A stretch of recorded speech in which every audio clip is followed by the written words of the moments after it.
Hello and welcome to the Sonic Cinema Podcast. My name is Brian Scuttle, and thank you for joining me at www.sonic-cinema.com, as well as the Sonic Cinema Podcast YouTube channel. Click and subscribe at Google, Apple, and Spotify. Rate and review us.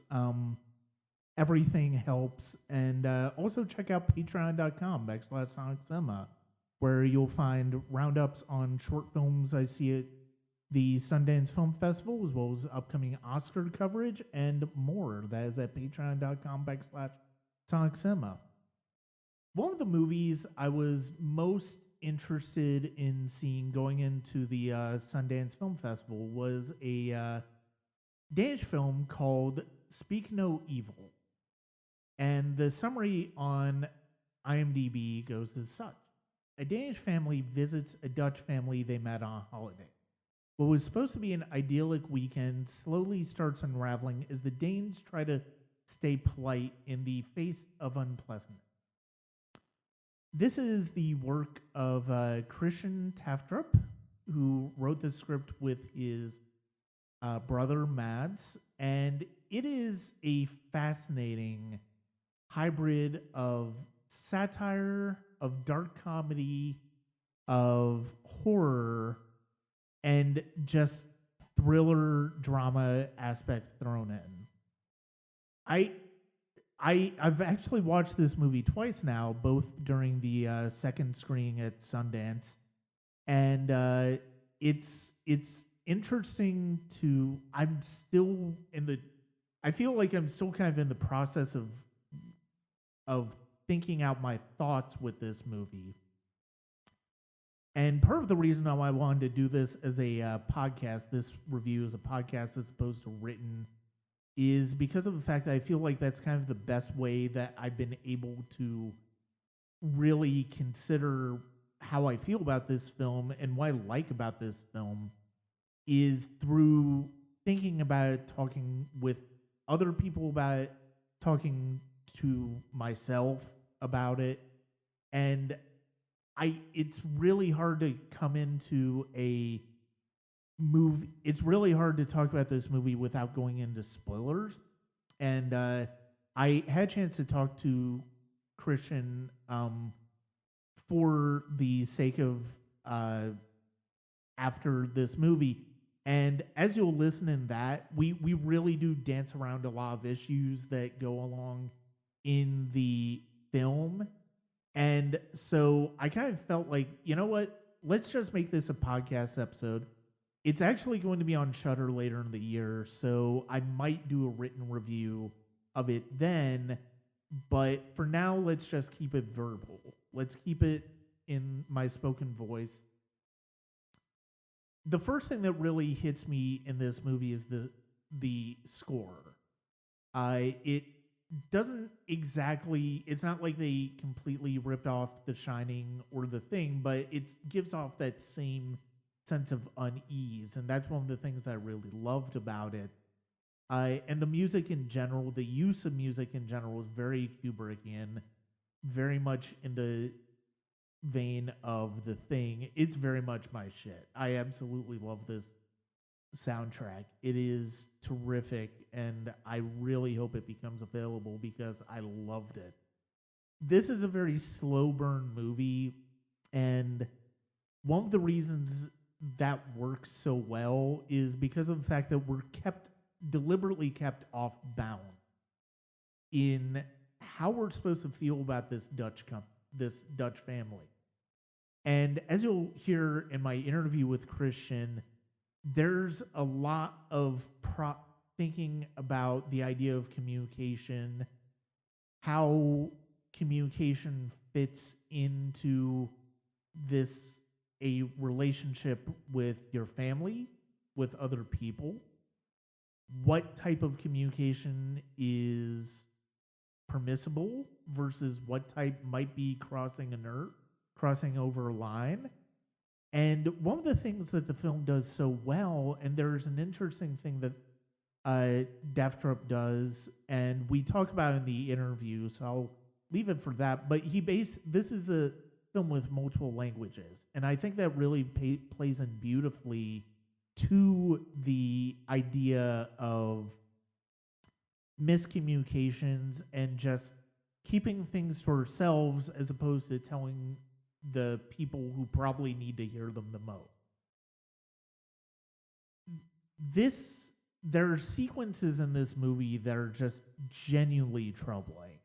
I will say it's not it's uncomfortable, but it's not uncomfortable in an exploitative way, and I think that's important. There are scenes that in this sequence, like this has probably one of the great scenes of tension in a movie, and it involves a shower, and it's on par with Psycho, I think. And I adored Psycho, but I think Speak No Evil has a sequence that might be in that same realm of holy shit, what the hell am I just watching? There's beautiful cinematography in this. This is very dark movie, but there's also a lot of light. One of the sequences in the movie involves them going to a playground, and I've never seen a more isolated playground, and it's one of these red flags throughout the movie that you kind of hope that the Danes are going to realize as, oh, well, this is really strange and disturbing. Maybe we shouldn't have done this.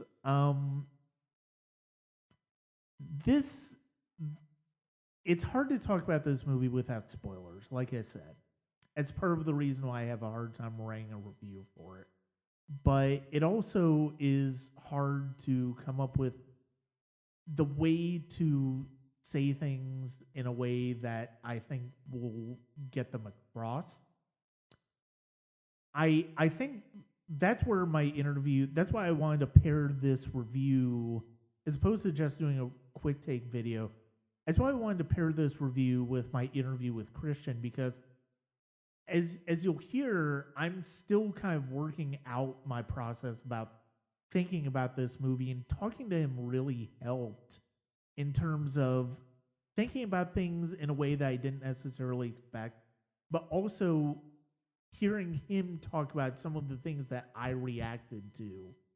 And it's an unusual way of talking about a movie and critiquing a movie, but at the same time, I think in this case, it's probably the best way to go to start out. So I hope you enjoy my interview with Christian. He was an absolute pleasure to talk to. I had originally asked for 15 to 20 minutes. We basically went around 30. And I think you'll see that was completely worthwhile. Thank you very much for listening to this episode of the Sonic Cinema Podcast. This is Brian Scuttle. I hope you enjoyed my discussion with Christian Tafdrup, the co-writer and director of Speak No Evil. First of all, I want to say congratulations on Speak No Evil premiering at Sundance, as well as being picked up by Shudder. I can imagine it's going to go over very well with the Shudder crowd when they debut it later this year. Thank you so much. Where did the initial concept of this movie come from? Yeah, it came from my own experiences, I guess, but of course not as nightmarish as in the film. But I had several vacations during my life. In the beginning, when I was a child, I traveled with my parents a lot to these places where you wanted to socialize with strangers. That was just a part of the holiday, and kids could play with other kids, and you could sit at the long table in the evening. And I kind of liked that way of traveling. My parents did too. So they sometimes exchanged phone numbers, and then a couple of times we were invited to other cities in Europe, and it wasn't ever really a great experience when we went into some private home 7 months later with people you thought you knew, but because you didn't, you know them from the holiday, but that's a total different. neutral ground. So, and then 4 years ago, I traveled with my own wife and our daughter, and we met a Dutch couple. And his name was Patrick, as in the movie, and they they was just so nice, but also a little bit creepy. And they invited us to see them in Rotterdam the next year.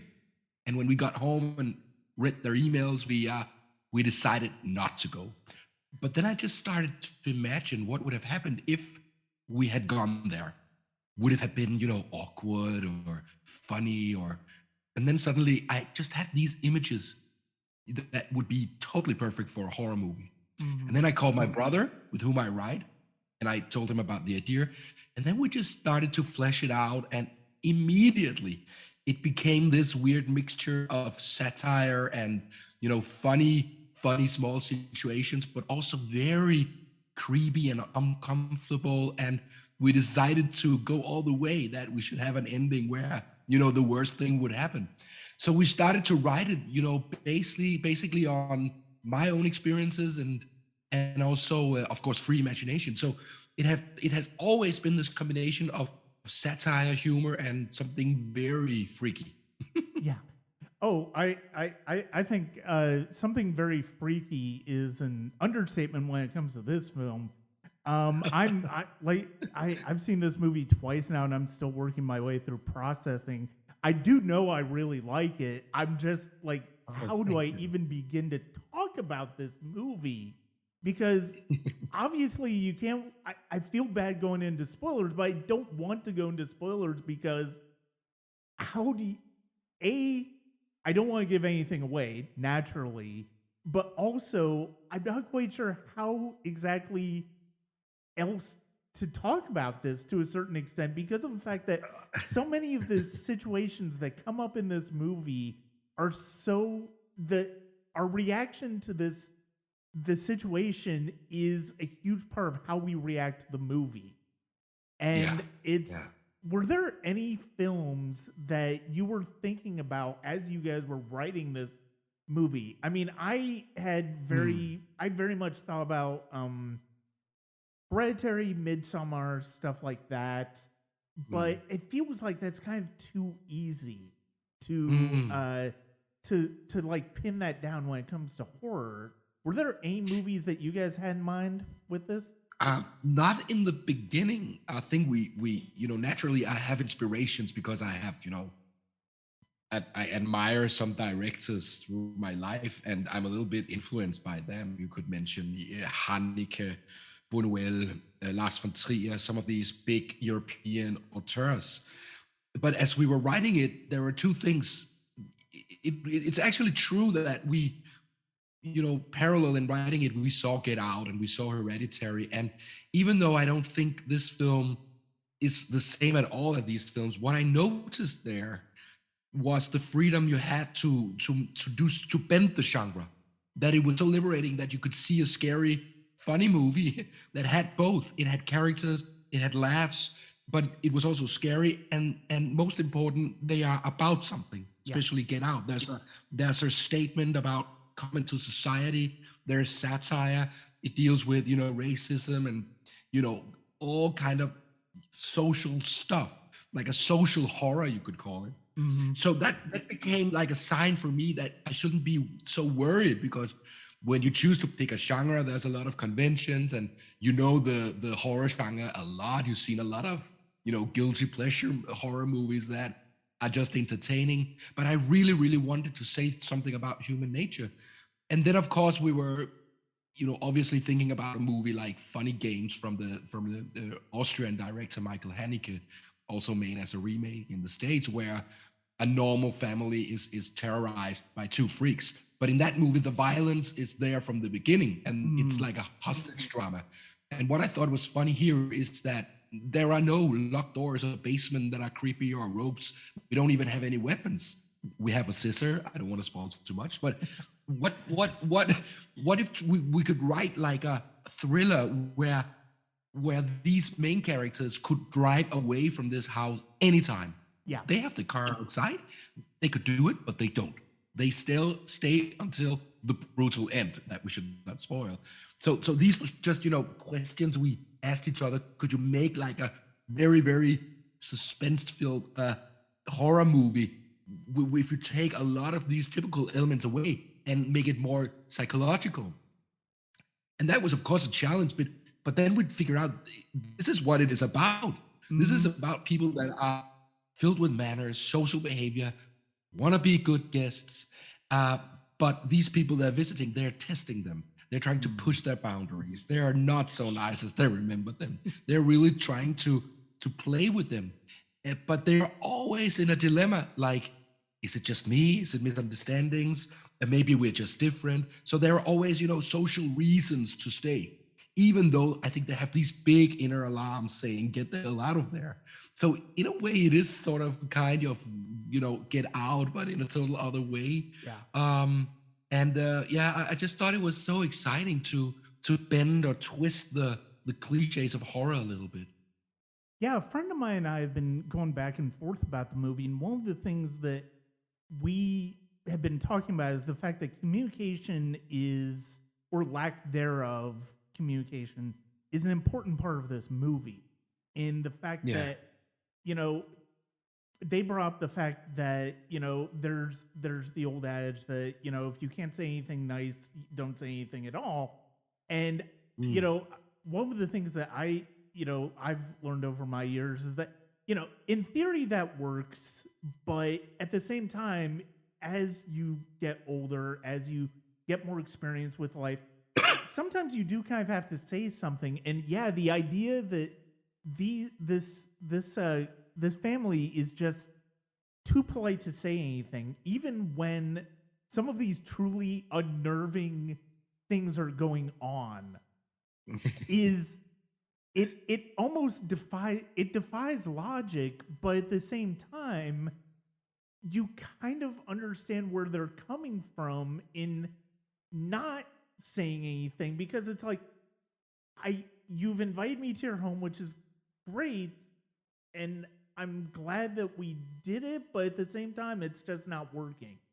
And it's like the scene in the kitchen is just so tense, and it's like you see them like as they're bringing out all of these grievances that, some of them, they feel like small ones, but some of them obviously are very big ones.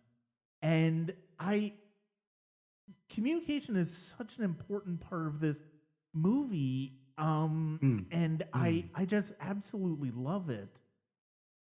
We talked a lot about that, of course. How do people communicate? And there are we communicate with people in a certain way when we don't know them, and we communicate with our wives and husbands and kids in a total other way if we know people very well.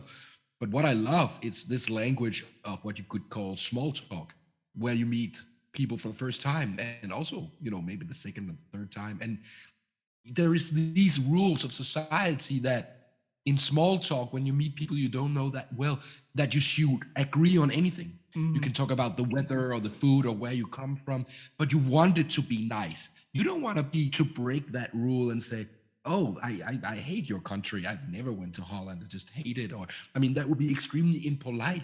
There are some people who does that, but the most of us are very dictated about certain social rules that it would be extremely embarrassing, or we don't want to create conflict. And many of us are not, very used to that with people we don't know. So I don't think it is a criticism of that the film is saying these people should have just said what they wanted to say. It's something that is that is very, very human. Yeah. And that happens for all of us. And I was just reading books about it because it works on this very, private level, we all know, but it also works in politics. And I was reading about Second World War, how Hitler came to power. Everybody thought that he was, a bad guy. But when politicians met him, they were fooled because they said he was actually saying good things and he seemed nice. And now he signed this paper and he promised that there would not going to be a world war. And these politicians, when they meet, they're also in a way small talking, and they want to, you want to believe that people you don't know that well, you want to believe that they're good, that their intentions are good. So you live as a human being with this blind faith in a way. That's the only way you can survive. But the thing is that this world we're living is also filled with evilness. and it can have many faces and many parts. But I was just so curious that what happens with communication, what happens with normal, ordinary people's choices when they meet evil, but are not, used to it. They are very civilized uh, uh, people living in a safe place, safe country. Somebody wants to do you bad. Will you permit it? Will you smile at it? Will you fight against it? And I think there's a big you can really argue that you will permit a lot of things yourself. So these characters are actually digging their own grave because they don't have the tool to work with evil. I thought that was on that level such an interesting theme. Yeah, that's an interesting comparison to make, and that's a perfectly. I think as a fascinating one to look at this through that perspective. And there are a couple moments in this movie where the host family is very stern with their son, and Yeah. you see it, and you recoil like the visiting family, but at the same time, when they confront them about it, you understand where the host family is coming from, because it's like, well, different families do have different ways of raising their children, and some are a bit more forceful, some are a bit not. But at the same time, the visiting family, it's like, if going back to the issue of communication, and I do want to continue in on this, but the fact that there are the two big moments where they decide, okay, we've got to leave. I couldn't help but think, if the one parent had just said to the other parent what it was that creeped them out, what was they experienced that creeped them out, maybe choices later wouldn't have happened. I totally agree. But what we work with, what I also recognize from couples, that you can also be strangers to each other. I talked to many couples that had been in these situations, and I was surprised that they didn't have that conversation, that they were trying to stand it out, or it took 2 days before they actually looked at each other and said, how do you feel about this day? It's much easier to do that because it's just a weekend. As you said, they would have been, much more brave and nice, and maybe have saved, I don't want to spoil anything, but, lived a little longer if they were able to communicate in between, but they're not. And I think it's because what the film also deals with, that people look away. There's a scene on the playground where he hits his child, the host dad is hitting his child a little bit. And you should maybe have interfered, but it's easier to look away because it's also maybe not social right to raise other people's kids. So I mean, we were trying to create all of these situations where there were two possibilities. I mean, they could interfere, they could not, and you believe in both of them. And if the audience should accept that this couple was actually staying, then you should also believe that the Dutch couple sometimes were right.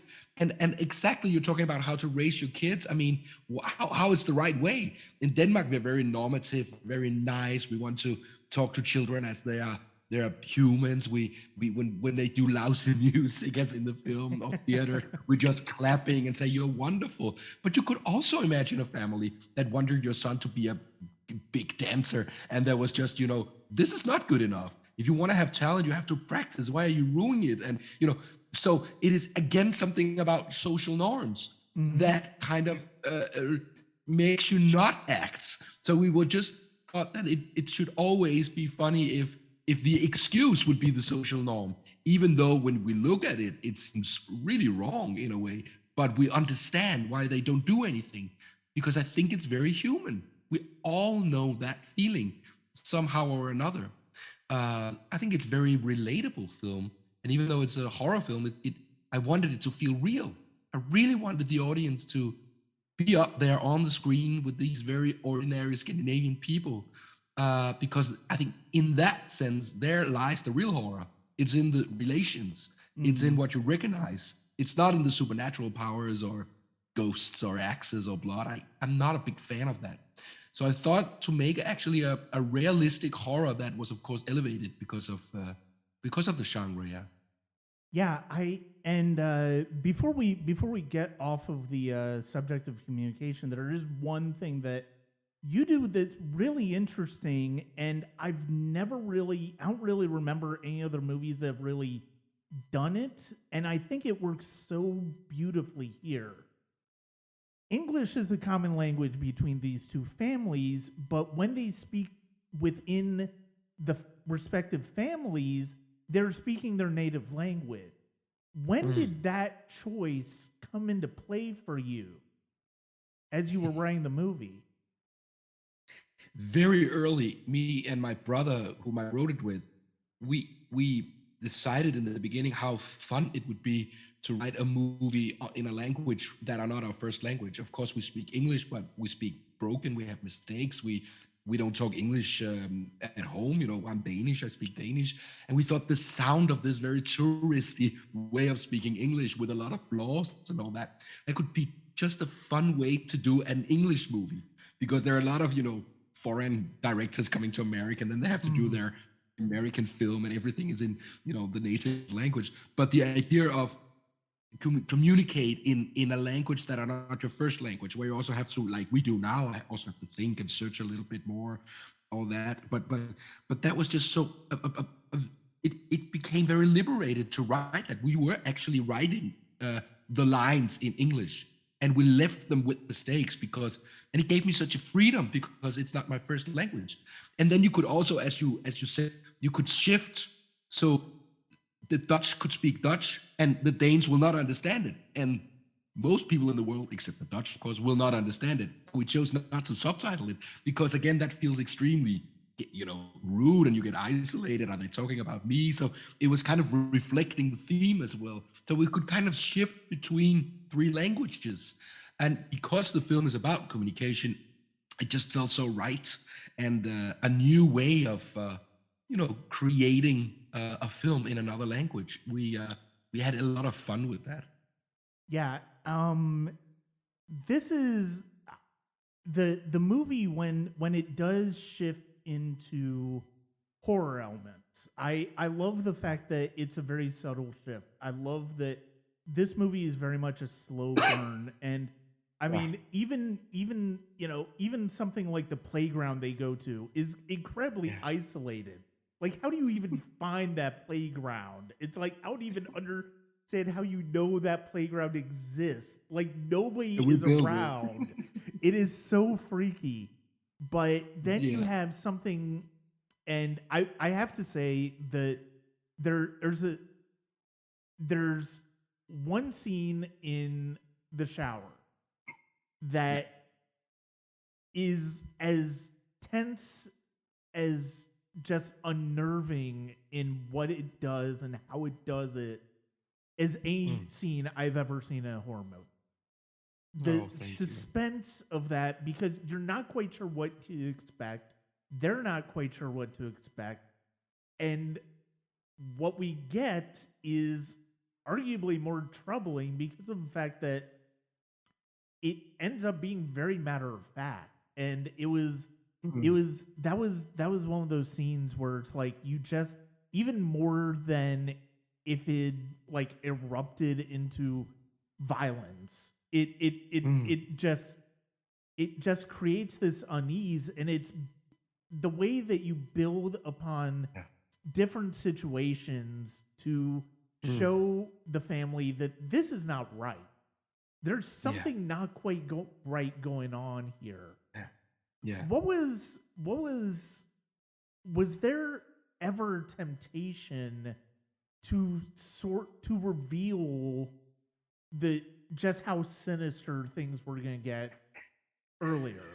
Yeah, and we worked on the script in many versions, and it all comes down to, you're absolutely right. We are trying to create unease, and we're trying to create a very, very uncomfortable situations, but where you really can't put a finger on it. It's also hard to tell.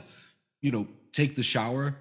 Yeah, she's in a shower. There's a man behind the shower brushing teeth, but I mean, it's his bathroom. She takes a shower, so maybe it's her that is rude. We wanted to create situations that were very two-sided, And what we began with in the first draft, it was that they were too creepy too early. I mean, I think we had a scene where they were extremely sinister towards that child and hit him and was like punishing him already in the beginning in such a brutal way that the Danish couple would become stupid if they didn't leave. Yeah. So what you're saying is all about the build-up. It's all about the suspense. How long can we go before we reveal anything?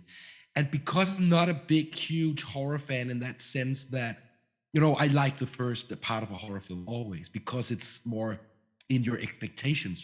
Something is going to go bad. You don't know how. But then I think in the end of a horror film, it becomes too much and you always have to explain things. And I just thought if I could make that first half as long as possible, but still keep it exciting, then we could have a third act that could be, of course, violent and over the top and all that horror movies tends to do. So all these moments of unease, we worked a lot with it because we should feel that they are at ease, but there should also be a reason why they still stay. So you could never tell, is it me? Is it you?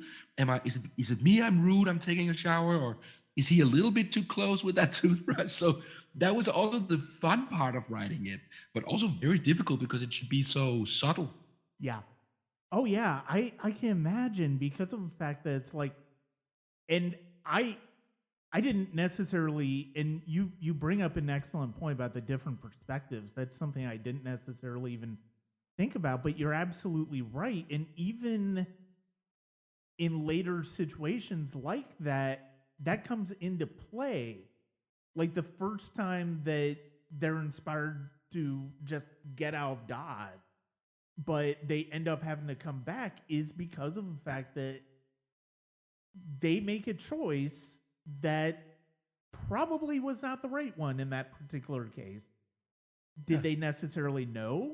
No, but maybe they should probably, consider the consequences of what might happen, but you don't know the consequences of that. And you don't expect it. I mean, it's what's the worst that, as they say in the film, what's the worst that can happen? It can be that they have an argue, for example. You don't expect them to be, I won't reveal anything, but what they actually, how far they go. You don't expect that. They met them on a holiday. He's a doctor, he says. So he has authority. They have a nice kid. They play together. You kind of think, oh, we get along very well. And they leave because they had bad experiences, but it's not like they, think that they're gonna, I want to reveal, as the ending is. They don't see that ending in front of them. So when they leave and come back and stay, there's a big scene in the middle where the Dutch couple is extremely manipulative, but in a way that makes the Danes actually believe that it was their fault. Yeah. That it was only misunderstandings, that it was themselves that acted a little bit too harsh, and also like, okay, what are we complaining about? That we don't like the bed, that you served meat. I mean, I could just have said that I'm a vegetarian. Why? How could he remember that from Italy? And so that was the crucial point of writing. Yeah, that they were leaving, coming back, and from there things should, of course, starts to go very, very wrong. Mm-hmm. It is interesting because of the fact that I'm a big film music person. I love film music. I love the effect that music has on film. This one, it feels like the music is starting us off very early on in terms of, and when they first are driving up to the vacation spot in the middle of the night, it's something that it feels like The Shining or The Thing. It feels like something very insidious is about to happen. Were there any particular, when you were working with a composer in this, in coming up with this score, what were some of your directions towards them when it came to the way the music is utilized in this film? Well, we tried a lot of things, and we also tried in the beginning to have nice music, and I just didn't see the horror coming. But when you work with a genre, you learn so much. We couldn't have a nice little pop song in the beginning because in horror films, there is a contract with the audience. If you see the beginning of The Shining, it has such a, horror music in the driving, and then you have some scenes. There's an interview, and you don't really know where it's going yet. And Jack Nicholson seems a little bit, but because you had that music, there's a contract with the audience that this is going somewhere. It's not just a drama. And after we have tried a lot of things, we looked at each other and said, you should introduce that there is something about to happen. You just don't know what it is yet. And then we thought, what is extremely important in this film, because there are so many banal, very relatable situations, it was that underneath that, it should be like biblical. It should be like references to mythology. Let's think the music big. So we talked about the film as if it was an opera, and that we want to, an orchestra, and make the music a little bit too much, because in that you have a lot of naturally references to big questions and angels and gods and baroque themes and all that, because the music is saying that.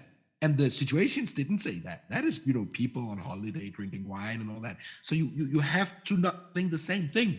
So if you have a beautiful image and a beautiful music, it's like, well, it's flat.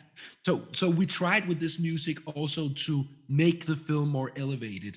And then I must admit, we were a little worried that it was too much. And we also had some criticism that some people thought it was okay, over the top. But if you look at many horror films, also Hitchcock, if you look at Psycho, the Herman music is also extremely weird and big and all that. So we were just trying to take a chance here, and I'm so thrilled that we ended with keeping the music, because you're absolutely right. In the beginning, there are many situations that are not scary, but the music makes a comment on you have to look carefully here, because there is something you don't see.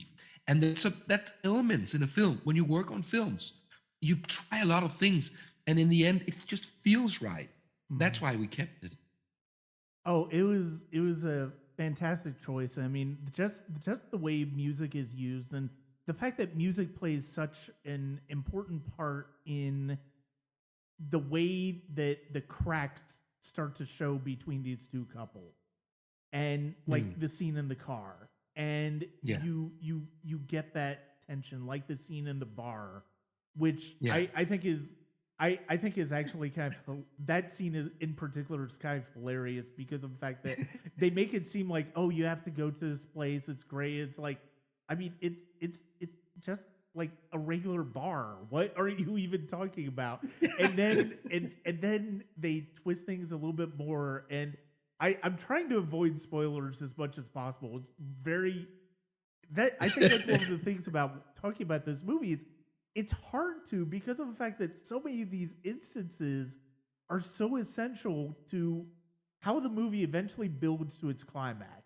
And the way that these characters react to each other is fascinating, and it's just really rich. And I love that you look at it as a satire, because I completely see that, in addition to just being a completely bizarre, out of left field horror movie as well, that doesn't really go by the horror convention. And it's just such a I mean, I don't want to say it's a lovely film, because it's a really disturbing film. It is just such a wonderfully imaginative film, though, and I appreciate you.